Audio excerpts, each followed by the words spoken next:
നിങ്ങൾ പലരുടെയും തെറ്റുകളെക്കുറിച്ച് ചൂണ്ടിക്കാണിച്ചു. നിങ്ങളുടെ ചാനലിലുണ്ടായ തെറ്റിനെക്കുറിച്ച് മാത്രം നിങ്ങൾ ഈ നിമിഷം വരെ ചൂണ്ടിക്കാണിക്കുന്നില്ല. ഇവിടെ ഈ കഴിഞ്ഞ തെരഞ്ഞെടുപ്പിൽ ഇടതുപക്ഷത്തെയും അതുപോലെ തന്നെ BJPയെയും നേരിടുന്നതോടൊപ്പം തന്നെ ഞങ്ങൾ നേരിടേണ്ടി വന്ന ഒരു ചാനലാണ് റിപ്പോർട്ടർ ചാനൽ.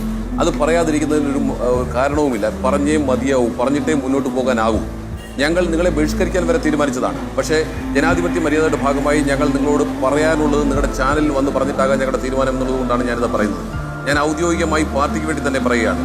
ഈ കഴിഞ്ഞ തെരഞ്ഞെടുപ്പിൽ ഞങ്ങളെ ഏറ്റവും അധികം ഉപദ്രവിച്ചത്, ഒരു കാരണവുമില്ലാതെ ഞങ്ങളെ ഉപദ്രവിച്ചിട്ടുള്ളത് റിപ്പോർട്ടർ ചാനലാണ്. ആ റിപ്പോർട്ടർ ചാനലിന്റെ ഓരോ വാർത്തകളും തുടക്കം മുതൽ അവസാനം വരെ ഈ തെരഞ്ഞെടുപ്പിൽ ഞങ്ങൾക്ക് എന്തെല്ലാം ദോഷമുണ്ടാക്കാൻ കഴിയുമോ അതെല്ലാം ഉണ്ടാക്കുന്ന നിലയിലായിരുന്നു നിങ്ങളുടെ നിലപാടുകൾ, നിങ്ങളുടെ നടപടികൾ, നിങ്ങളുടെ മുന്നോട്ടുള്ള പോക്കുകൾ. അതിന് ഒട്ടനവധി ഉദാഹരണങ്ങൾ ഞങ്ങളുടെ കൈവശമുണ്ട്. വേണമെങ്കിൽ ഞങ്ങൾക്ക് നിങ്ങളുമായി സംവദിക്കാൻ തയ്യാറാണ്. നിങ്ങൾ 1 മണിക്കൂർ ചർച്ച വെച്ചോളൂ. നിങ്ങൾ ഞങ്ങളോട് കാണിച്ചിട്ട പാതകളെ സംബന്ധിച്ച് എണ്ണി പറയാൻ തയ്യാറാണ്. ഒരു കാര്യം മാത്രം മനസ്സിലാക്കണം, ഇത് ജനാധിപത്യമാണ്. ഈ ജനാധിപത്യത്തിൽ മുന്നോട്ട് പോകുമ്പോൾ മാധ്യമങ്ങൾക്കൊരു ധർമ്മമുണ്ട്.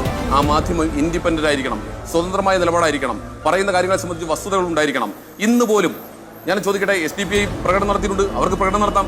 ഞങ്ങൾ വോട്ട് ചെയ്തവരിൽ SDPIക്കാർ മാത്രമല്ല, ഞങ്ങൾ ഇപ്പൊ നോക്കൂ, ഇപ്പൊ നഗരസഭയിൽ ഞങ്ങൾക്ക് 5000-ലധികം വോട്ടിന്റെ ഭൂരിപക്ഷം ലഭിച്ചിട്ടുണ്ട്. ഞങ്ങൾക്ക് ആ വോട്ട് കിട്ടണമെങ്കിൽ ഞങ്ങളിലേക്ക് BJPക്കാർ വോട്ട് ചെയ്തിട്ടുണ്ട്, ഞങ്ങളിലേക്ക് CPMകാർ വോട്ട് ചെയ്തിട്ടുണ്ട്, ഞങ്ങളിലേക്ക് പലരും വോട്ട് ചെയ്തിട്ടുണ്ടാകാം. പക്ഷേ നിങ്ങളുടെ റിപ്പോർട്ടർ റോഷിപ്പാൽ ഇന്ന് പരസ്യമായി പറഞ്ഞ, നിങ്ങളുടെ ചാനലിലൂടെ പറഞ്ഞ വാചകം ഞാനൊന്ന് വായിക്കട്ടെ, നിങ്ങളത് തിരുത്തുമോ? ഞാനൊന്ന് വായിക്കാം. SDPIയുടെ പിന്തുണ സ്വീകരിക്കാതെ മുന്നോട്ട് പോവുക സാധ്യമല്ല UDFന്. ശരിയാണോ നിങ്ങളുടെ വാചകം? നിങ്ങൾ ഇന്ന് ഏറെ ചെയ്ത വാചകമാണ്. നിഷേധിക്കാമോ? ഇവിടെ പാലക്കാട് വിജയിക്കണമെങ്കിൽ കോൺഗ്രസിന്റെ വോട്ട് കൊണ്ട് മാത്രം സാധ്യമല്ല. മതേതര SDPI വോട്ട് വേണം, എങ്കിൽ മാത്രമേ പാലക്കാട് പച്ച തൊടാൻ UDFന് കഴിയൂ. നിങ്ങളുടെ റിപ്പോർട്ടർ റോഷിപ്പാൽ പറഞ്ഞതാ. അയാൾക്ക് ആരാ അതിന് ധൈര്യം കൊടുത്തത്? എന്ത് അധികാരത്തിന് പുറത്ത് അദ്ദേഹം ഇത് പറഞ്ഞത്? മര്യാദ വേണ്ടേ? മാധ്യമപ്രവർത്തനമാണെന്ന് പറഞ്ഞിട്ട് എന്ത് പറയാവുന്നതാണോ? ട്രോളി ബാഗുമായി ബന്ധപ്പെട്ട് നിങ്ങൾ നടത്തിയുള്ള നടപടിക്രമങ്ങളെ കുറിച്ച് ഞങ്ങറിയാം. നേരം വെളുത്താൽ വൈകുന്നത് വരെ UDFനെതിരായും UDF സ്ഥാനാർത്ഥിക്കെതിരായും നിങ്ങൾ ഓരോ ദിവസവും കിംവദന്തികൾ പ്രചരിപ്പിക്കുകയായിരുന്നു. ഞങ്ങൾ നിങ്ങളെ ബോയ്ക്കോട്ട് ചെയ്തതാണ്.